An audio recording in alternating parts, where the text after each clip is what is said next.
Boa noite a todos e a todas. Estamos iniciando aí a terceira live desse período de isolamento do PET Filosofia Unicentro, com o tema de desobediência civil em Hannah Arendt, pelo nosso ilustríssimo mestre Mário de Baz. Então, eu vou passar aqui um pouquinho sobre como funciona primeiro a questão de pesquisa no PET, e eu logo após apresento o Mário para vocês aí. Então, hoje ficou a meu cargo falar um pouco sobre como funciona a questão do grupo em questão de pesquisa pessoal. Cada petiano do PET faz uma pesquisa pessoal, uma iniciação científica, e nós, toda semana, temos que levar alguns textos para sermos testados sobre uma banca também formada por petianos, que vão avaliar como que está o nosso texto e como que está o nível da nossa pesquisa.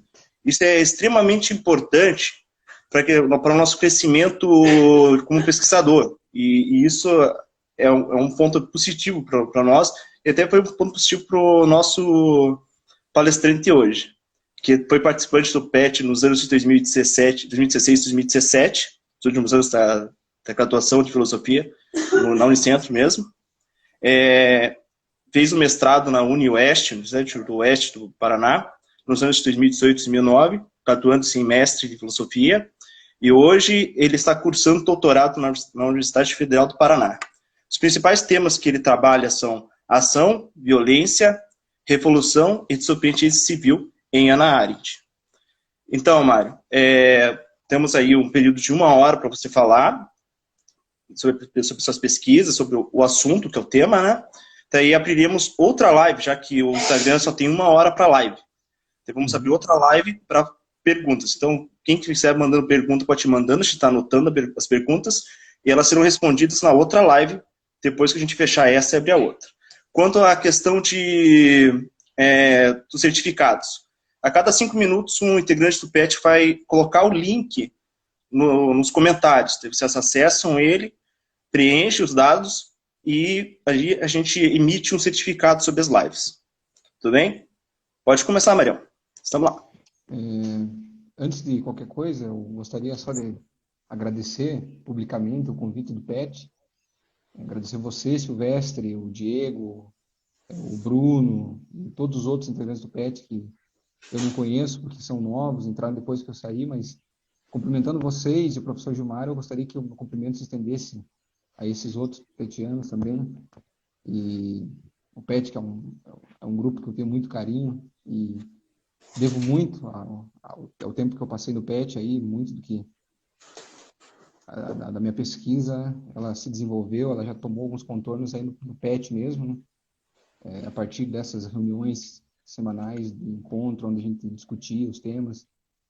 E essa prática de se reunir, discutir, apresentar, debater, ouvir a consideração do seu colega é fundamental. Ela, digamos assim, é um impulso muito importante para a pesquisa, e eu sou muito grato a isso. Então gostaria de mais uma vez agradecer a oportunidade de poder agora estar contribuindo, não como membro interno, mas como um membro externo para as discussões do PET.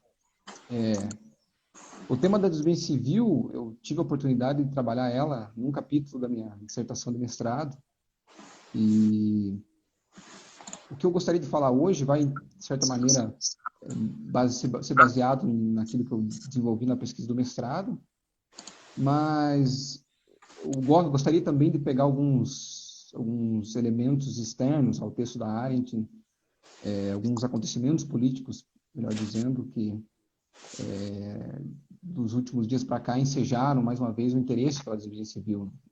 Já de algum tempo, de alguns anos para cá, que a desobediência civil tem se mostrado um fenômeno não extraordinário, mas um fenômeno, por assim dizer, ordinário da política. Ordinário no sentido de que tem sido recorrente o seu reaparecimento.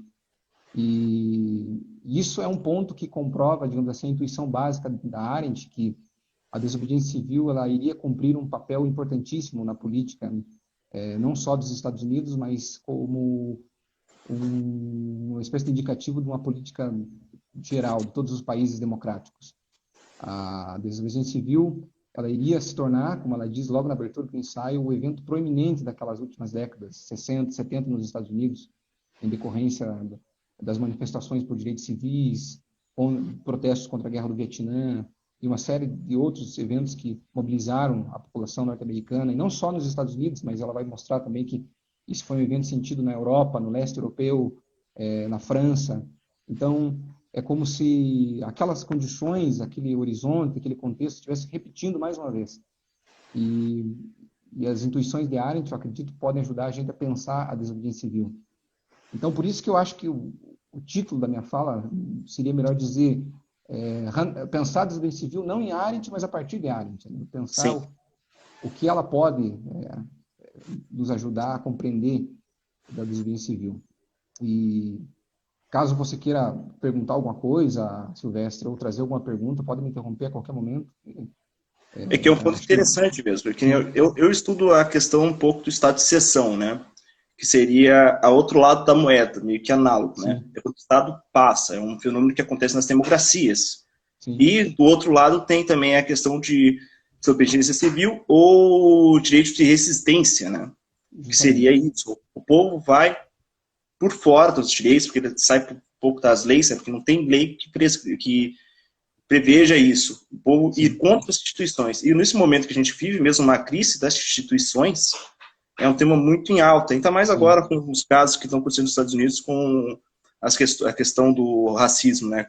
A luta contra o racismo institucionalizado no sistema, né? Sim, justamente isso, Silvestre. E é interessante, você falou do tema da exceção e da relação da exceção com a lei.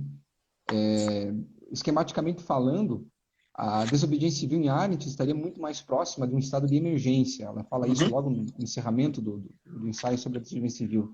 São situações limite da política, situações de emergência, digamos assim, desfacelamento do reconhecimento dos indivíduos da autoridade instituída, das legitimidades das decisões governamentais que, digamos assim, favorecem o aparecimento da desobediência civil.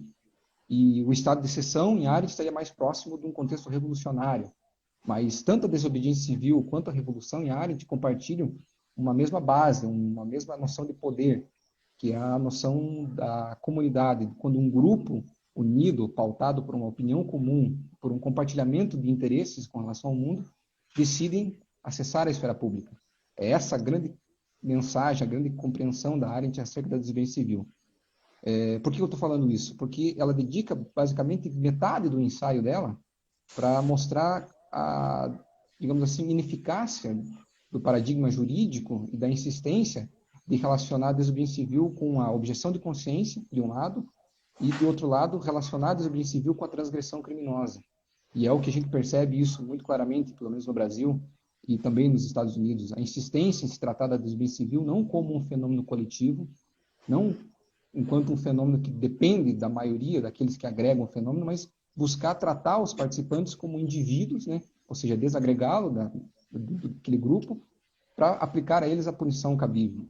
E, então, boa parte do ensaio dela é buscar mostrar que se a desobediência civil é um fenômeno sui generis, que resguarda uma importância para a política, ele o é na medida em que não pode ser capturado pela ótica, né, pela maneira jurídica, pelo modus operandi do sistema jurídico de compreensão dos fatos, né? E isso é interessante porque o próprio ensaio ele se originou da participação de Arendt num debate que ocorreu em Nova York na primavera da década de 70, que ainda estava, digamos assim, sob o efeito daqueles eventos de passeatas contra o racismo, passeatas contra a guerra do Vietnã ainda. E o Fórum da cidade de Nova York lançou uma série de conferências sob o título A Lei Está Morta. Era essa a pergunta. E Hannah Arendt participou desse ensaio, e outro personagem ilustre que discursou junto e conversou junto com Arendt é o Ronald Dworkin, outro pensador que se dedicou também a pensar a desobediência civil numa linha de raciocínio muito próxima da Arendt, né?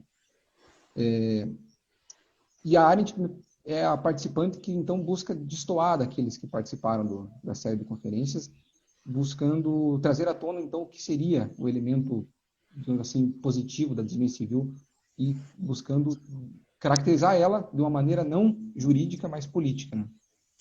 E isso é interessante porque as características que ela elenca da desobediência civil, uma delas é o fator coletivo e o interesse em modificar ou também preservar algo do espaço político. A desobediência civil ela tem essa dupla característica, né? As passeatas, as manifestações, elas podem servir tanto para exigir uma mudança política necessária, ou também para preservar, para impedir que uma mudança ilegítima aconteça.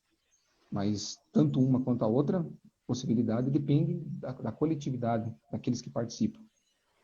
E a outra característica que ela vai pontuar e vai fazer questão de enfatizar, que é a diferença da desobediência civil da violência, né?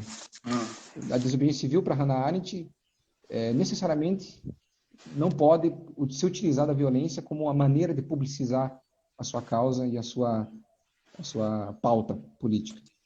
Então, ela vai buscar mostrar que a desobediência civil, por não se valer da violência, ela vai estar próxima do poder.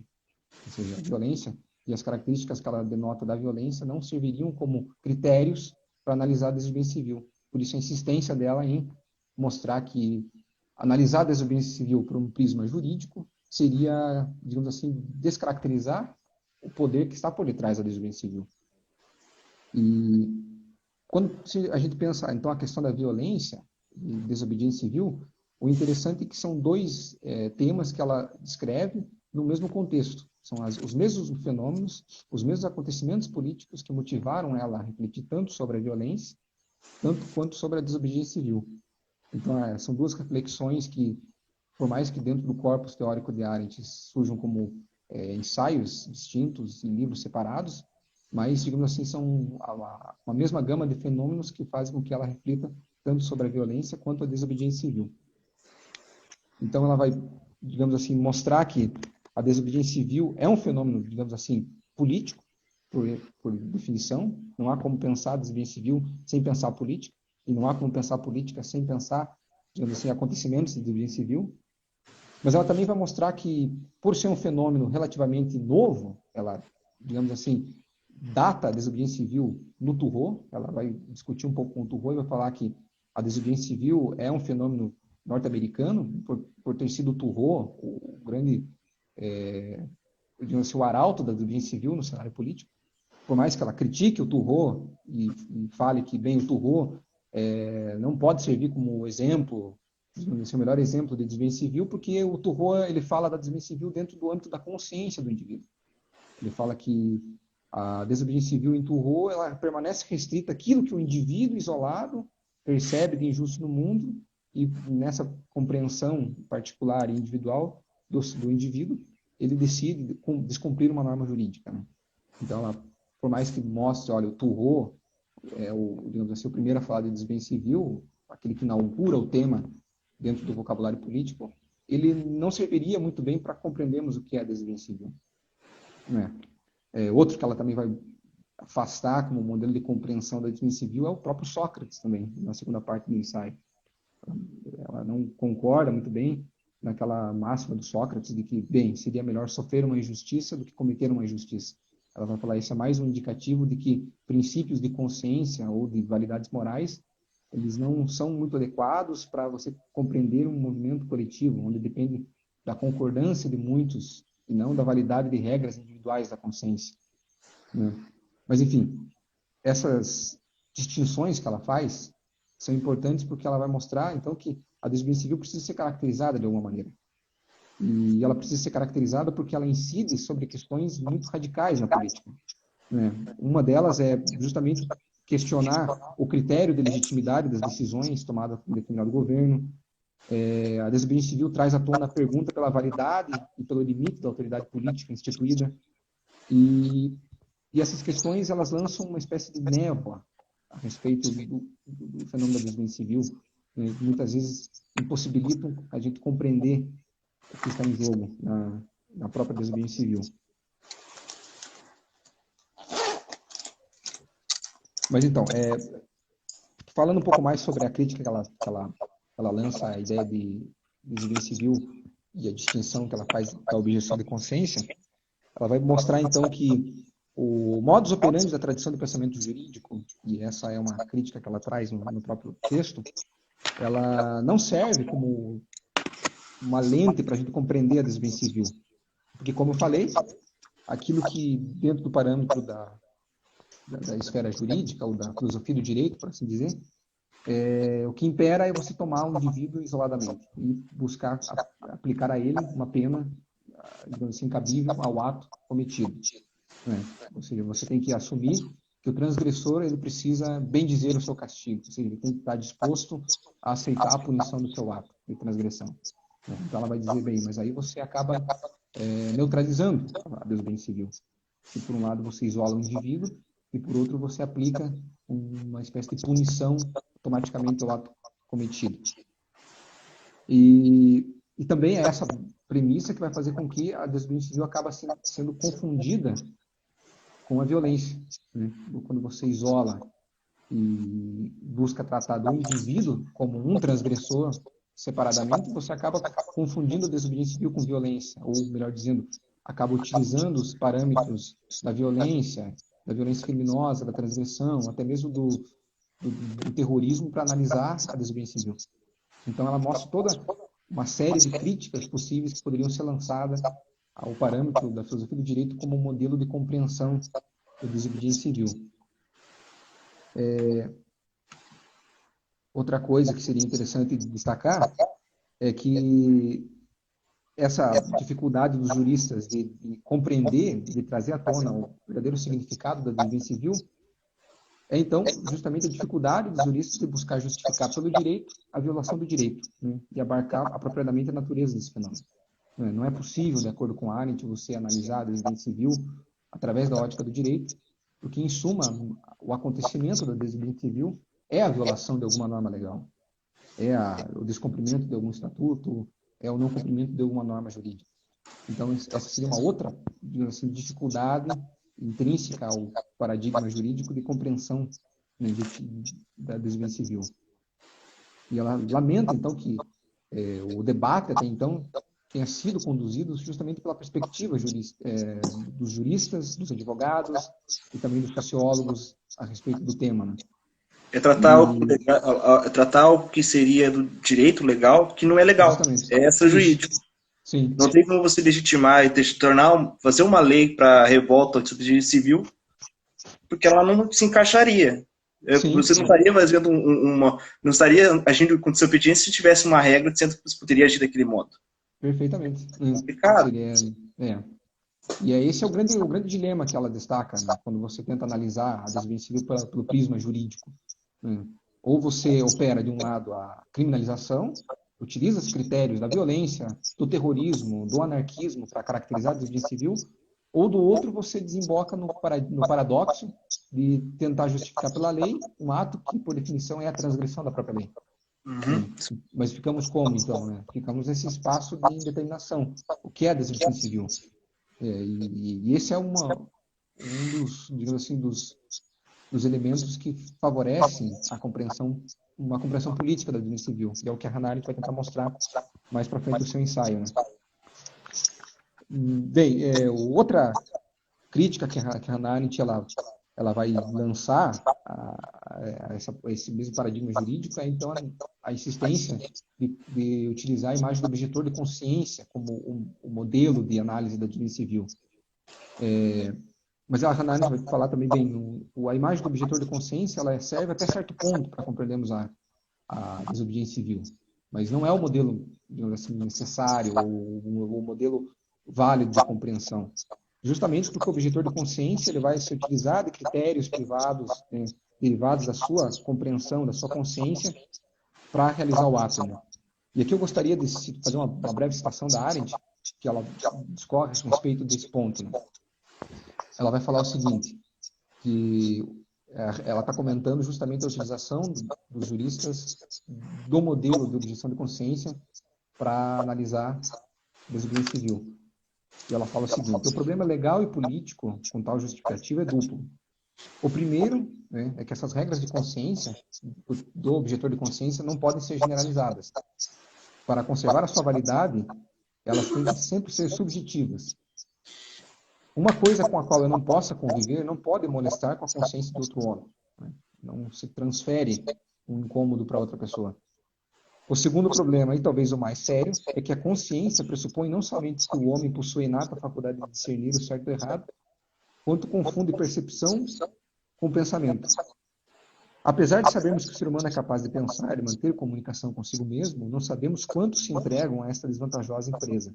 Né? Fim de citação. Então, ela elenca duas vias de crítica da ideia da objeção de consciência como fundamento da desobediência civil. E eu acho que um exemplo interessante que elucida isso, não sei se aqui todos que estão acompanhando assistiram o filme chamado Relatos Selvagens, ou não sei se você assistiu, Silvestre, Oi? esse filme. Se ninguém assistiu, eu acho que não vai ser nenhum spoiler sobre o filme Relatos Selvagens, o personagem Bombita do filme. O Bombita, ele é um engenheiro que trabalha numa companhia de dinamitação e ele sofre uma série de acontecimentos quase que kafkianos no filme, e o carro dele é apreendido várias vezes, ele estaciona numa rua onde de uma hora para outra havia se tornado proibido de estacionar. E ele vai tentar peticionar, né, através dos dispositivos, dos canais legais, né, para que a multa e a cassação do seu carro fosse revista. Mas acontece que ele não é ouvido, né, os dispositivos legais de reclame, né, toda aquela burocracia do sistema não funciona, né, e ele teve que pagar a multa e digamos assim, nenhum meio, nenhuma alternativa, digamos assim, legalmente funcionava para ele. Até que no final da situação ele decide explodir, né, utilizar da violência e se revoltar através de um acontecimento, digamos assim, hollywoodiano. Ele explode o lugar onde o carro dele estava apreendido. Moral da história.